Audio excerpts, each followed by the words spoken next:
Hello student, welcome back to our course. In our previous video, we have started our first chapter, and in that we have started with the first point of our chapter, that is a variational principle, and also we have discussed about what do you mean by the variational principle, and we started with the proof of the variational principle. In that we have considered the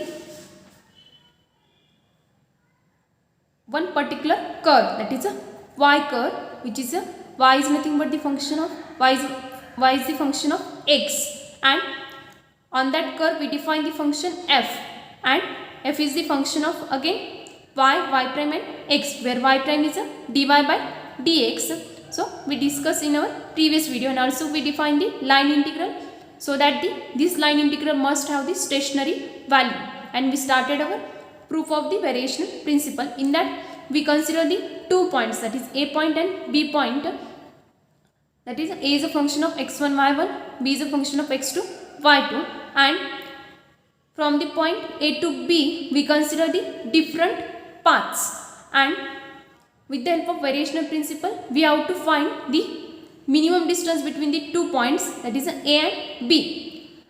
For that we have to consider different paths. In a variational principle proof we consider these two paths, and after we get the proof of the variational principle we can extend this result for the nth paths. So first we consider the curve, that is a p b, and another neighboring curve is a p prime b, such that the p point has a coordinate x and y, and p prime coordinate has a p prime, the coordinates are x and y plus delta y. We kept the x coordinate of p and p prime constant, that is this coordinate of the p and p prime must be constant, and we can vary only y coordinate, that is the variation in the y is nothing but the delta y. And in our previous video we have discussed about this variation, and we define the variation for the curve APB, that is a delta y, and for the curve a p prime b, that is a delta y prime. And also we have defined the integral or the line integral on the varied path, and we have obtained from that the equation number 7 with the help of Taylor series expansion. We know that we have the Taylor series, that is f of z is equal to f of z naught plus f prime z naught z minus z naught divided by 1 factorial plus up to so on. In our case the variation is very small, so the higher order terms are very small. If we consider the variation also small, because the higher order terms are the squaring terms, and the square is also very small, so we neglect the higher order terms in the Taylor expansion series. We consider only the first order derivative terms up to the first order derivative term. Now we have the function, that is in our previous line integral, that is in equation number 5 we have the line integral we have defined in our previous video, that is f is nothing but the y plus eta delta alpha y prime plus eta prime delta alpha and x. This is the function in the line integral of equation number 5, and we have to expand this function in the form of Taylor series. So here we have the Taylor series standard formula, and in our case we have the function f is nothing but is a function of these three coordinates. So we have to expand this.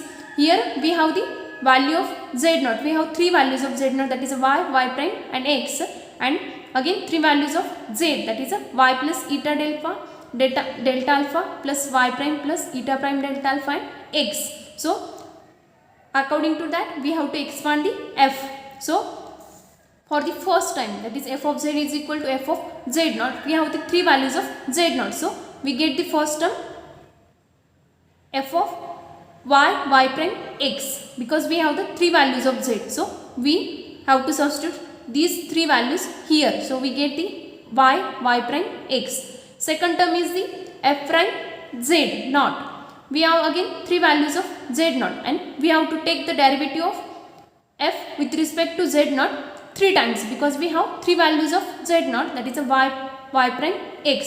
So we get the first we take the derivative of f with respect to y, that is first value of the z naught, that is da by f by da by y is the f prime of z naught, that is this term, and after that second term is the z minus z naught.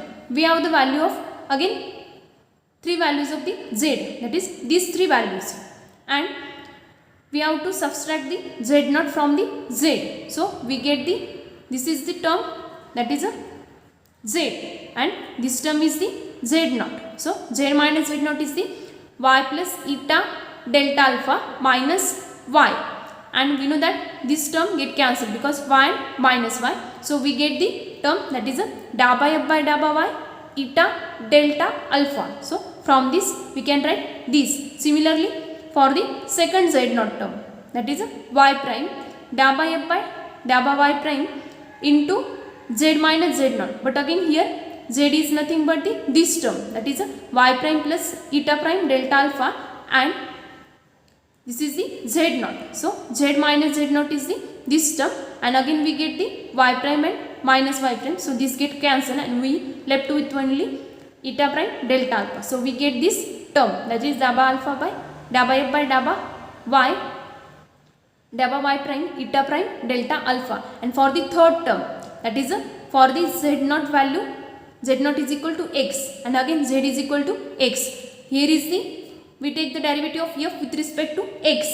So da by f by da by x, and here the term, that is here the term z minus z naught, but we have the value of z and z naught which is the x. So x minus x the 0. So there is no extra term in this equation. So in this way we get the equation number 7 from the Taylor series expansion. Now we have to consider the variation, actual variation in the path. So we define the variation is nothing but the, that is delta I is equal to I, delta I is equal to I prime minus I. Why this? Because we consider the integral, that is line integral I, for only the curve, that is a y curve, that is y is equal to y of x, and we define the I prime integral for the, this is for I, and we define the I prime integral for varied path, that is the different parts expect the y is equal to y of x, that is a varied path, and if we subtract the I prime from the I, then we get the variation, that is a delta I. So we have the value of I prime from equation number 7, and we have the value of I from the previous video, that is in that video the I value which present in the equation number 5. So we substitute the value of I prime and I, we get the delta I. So delta I is equal to I prime is nothing but this value. So we get the x1 x2, integration vary from x1 x2 in bracket f of y prime x plus da by f by da by y into eta of delta alpha plus da by f by da by y prime into eta prime delta alpha into dx, and this is the value of I prime minus value of I, that is from equation number 5 we get the value of I is the integration varies from x1 to x2 f of y prime x into dx, right? Now we separate the integration for each and every term, then we get, that is delta I is equal to integration from x1 to x2 f of y prime x into dx plus integration from x1 to x2 da by f by da by y into eta delta alpha plus da by f by da by y prime eta prime delta alpha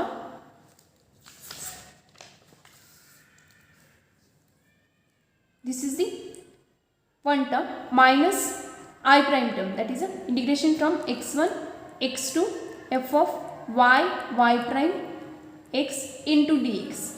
So in that equation we have the two similar term, that is this term. So this term is a plus, this term is a minus, so they get cancelled with each other, and we left with the delta I is equal to integration from x1 to x2 da by f by da by y into eta delta alpha plus da by f by da by y prime eta prime delta alpha. Here we separate the integration, that is we get the this term into dx, right? So this is the delta I.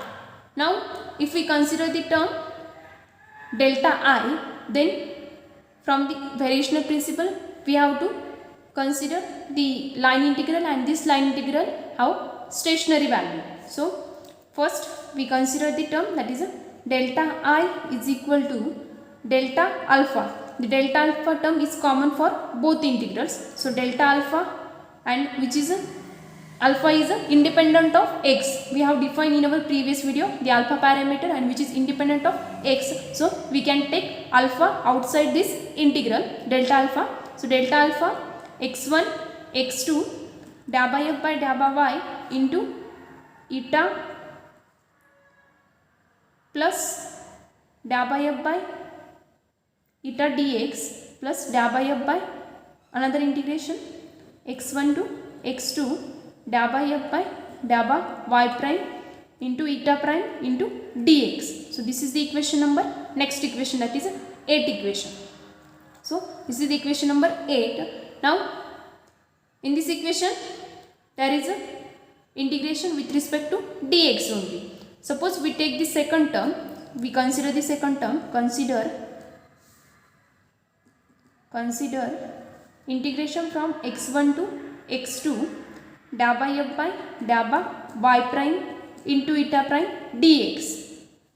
Why we consider this integration? Because this integration, we know that the integration vanishes at x1 and x2. So here is the function, that is a eta function, right? Eta prime and eta function. So we can take derivative of eta prime. Sorry, we can, if we take the integration of eta prime,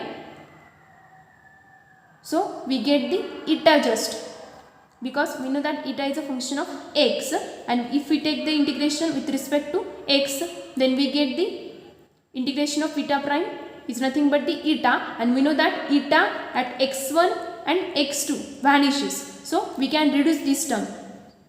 Therefore we consider only the second term. Now this integration is solved with the help of integration by parts. We know that u into v rule for the integration. If we consider this term as a u with the help of Lie rule for the integration by part, this is the first term and this is the second term, because this is the differential term or the derivative term, that is u, and this is the v. So we integrate this integration with respect to or by integration by parts. So let's take the integration. So first term, we know that the integration first term as it is integration of second term minus whole integration into derivative of first into integration of second. So we can take integration, that is a u into v integration rule, that is a first that is integration of second minus whole integration derivative of first, that is w by w x into integration of second and whole into dx, right? So this is the integration by part. So let's start. Therefore we get is equal to first term as it is, that is a da by f by da by y prime as it is, integration of eta prime, that is integration of eta prime with respect to dx, right? But integration vary from x1 to x2 minus whole integration x1 to x2 into derivative of first. We have the first term, that is this term. If we take the derivative of with respect to x, then d by dx, first term is the da by f by da by y prime into integration of second, that is a integration varies from eta prime x1 to x2 eta prime dx. So we get this value. So we can write this as a da by f by da by y prime dA by f by dA by y prime into integration of eta prime with respect to x. We get the eta just, and the upper limit and lower limit are x1 and x2 respectively, minus whole integration x1 to x2 derivative of this term, that is a d by dx dA by f by dA by y prime into integration of eta prime with respect to dx.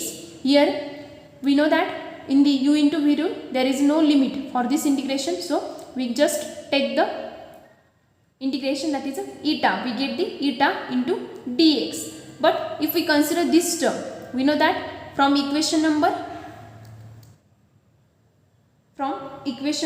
3 in our previous video, we have eta of x1 is equal to eta of x2 is equal to 0, right? So here after substituting the value of limit, that is upper limit minus lower limit, we get the eta of x2 minus eta of x1, and we know that eta1, eta of x1 and eta of x2 vanishes, so this term vanishes, so this term goes to 0, and we left with the minus x1 to x2 d by dx dA by f by dA by y prime into eta dx. This is the equation number 9, and this is the value for delta I. Sorry, not for delta I, only the second term. We consider the only second term, that is the integration from x1 to x2 dA by f by dA by y prime into eta prime dx. This is the value of this integration. Now after substituting the equation number 9 in equation number 8, that is we substitute the value of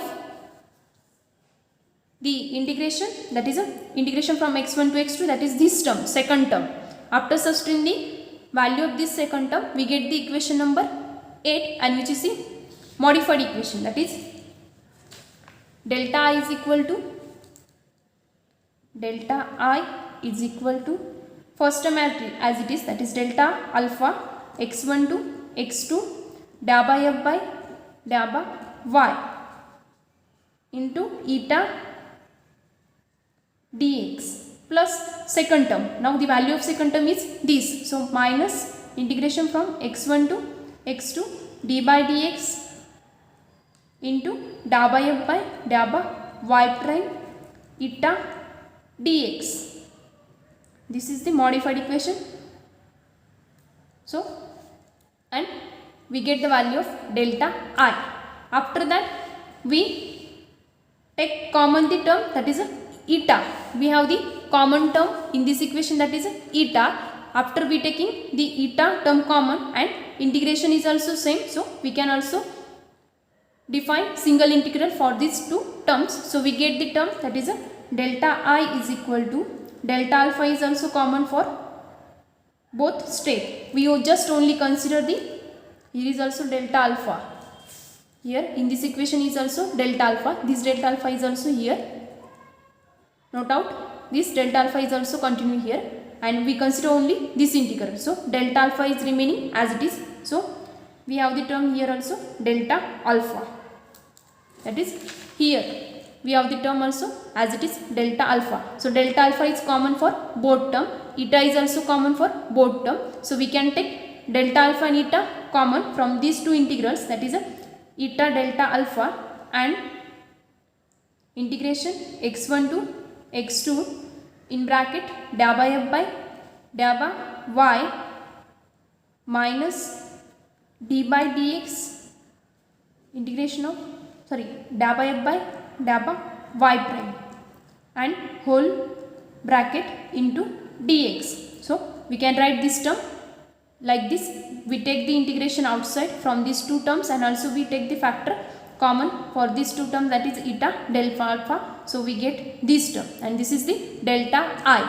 Now this is the equation number 10.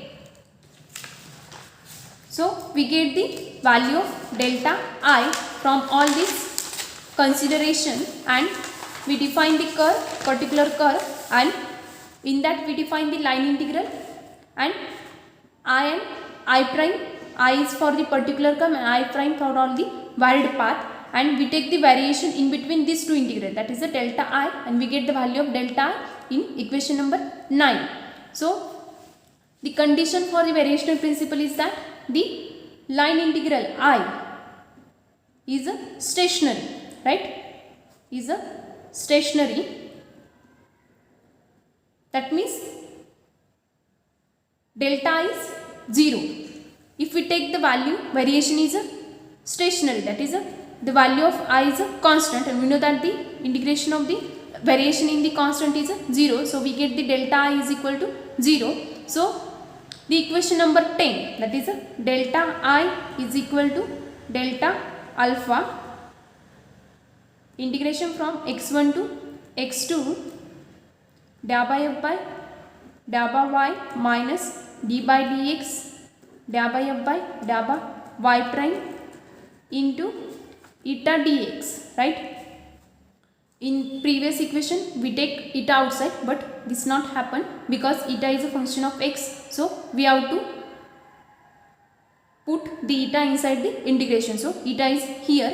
Now the integral is a stationary according to the variational principle, and if integral is a stationary, then the delta is 0. The variation in the delta I, we know that the derivative of constant is 0. Delta is nothing but the variation. We know that the derivative is nothing but the rate of change, and here rate of change is 0.